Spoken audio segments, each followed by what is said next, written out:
Hello everyone, আমি এখন ঘর মুছছিলাম। ঘর মুছতে মুছতে চলে গেলাম ব্যালকনিতে, গিয়ে দেখি বাইরে পুরো শো শো আওয়াজ হচ্ছে, মানে ঝড় তুফান হয়ে যাচ্ছে, ধুলা বালিতে যাচ্ছে তা অবস্থা। তো আমি চিন্তা করলাম যে কোনো সময় তো বৃষ্টি নামতে পারে, আর বৃষ্টি মানে হচ্ছে গিয়ে খিচুড়ি আর গরুর মাংস হবে একেবারে ঝাল ঝাল লাল লাল করে ভুনা ভুনা। খিচুড়িটা হচ্ছে আমরা সবসময় যেভাবে রান্না করি সেভাবে করবো না, আজকে একটু অন্যরকম হবে, একেবারে রেস্টুরেন্ট স্টাইলে ভুনা খিচুড়ি। পোলার চাল দিয়ে, আমাকে পোলার চাল ধুয়ে টুয়ে সব রেডি করে নিতে হবে, গরুর মাংস কাটতে হবে, এখনো কিছু করিনি, মাত্র রান্না করে আসলাম। অ্যান্ড আসসালামু আলাইকুম everyone, this is me Sheikh Sathi, welcome back to our channel Sheikh Sathi blogs. আশা করছি সবাই অনেক ভালো আছেন। আমাদের আজকের ব্লগটি শুরু হচ্ছে এখান থেকে।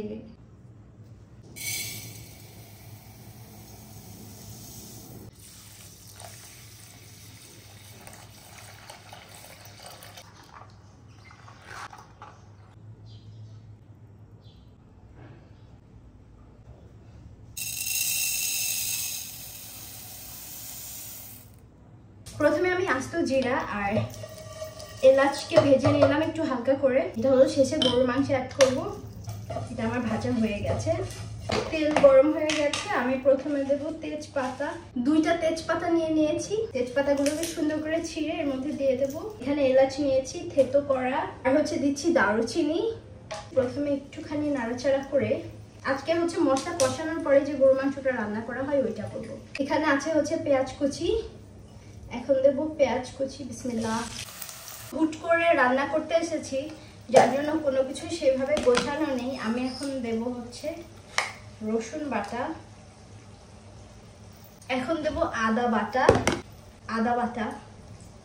আদা এবং রসুন বাটাকে খুব সুন্দর করে এর সঙ্গে মিশিয়ে নিয়ে একটুখানি নাড়াচাড়া করবো। এটা একটুখানি কাঁচা গন্ধটা যাক আগে। যখন ওই যে পানি দিয়েছিলাম তখনই হচ্ছে লবণটাও দিয়ে দিয়েছি, না হলে মশলা খুব ছিটতে থাকে। এরপরে দিয়ে দিলাম হলুদের গুঁড়া।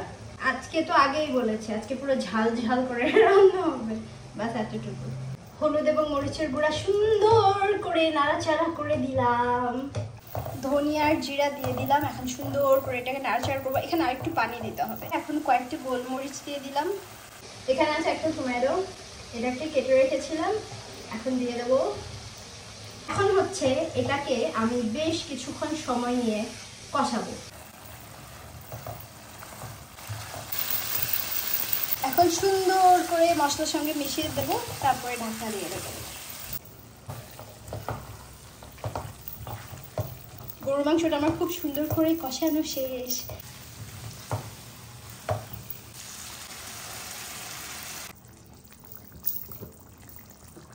এখন হচ্ছে খিচুড়ি রান্না করব।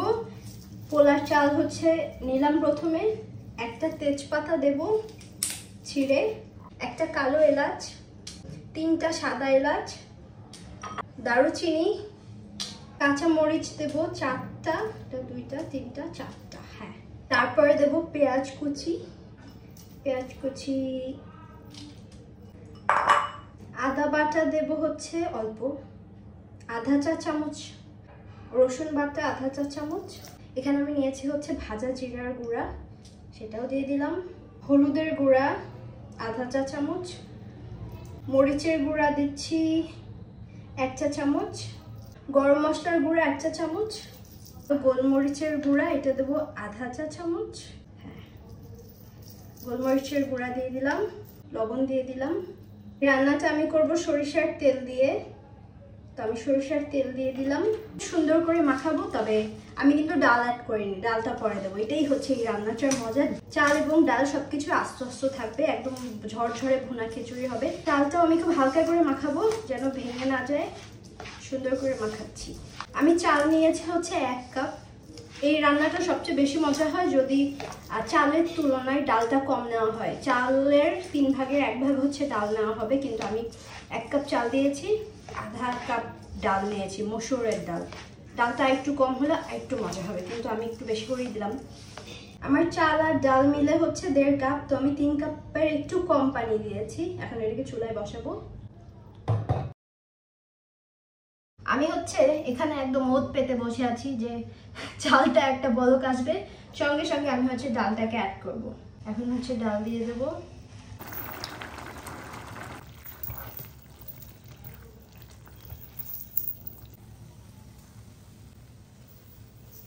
একেবারে ঝরঝরে।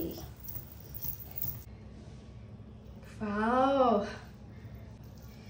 আমি জাস্ট গোসলটা করেই খেতে বসে যাব।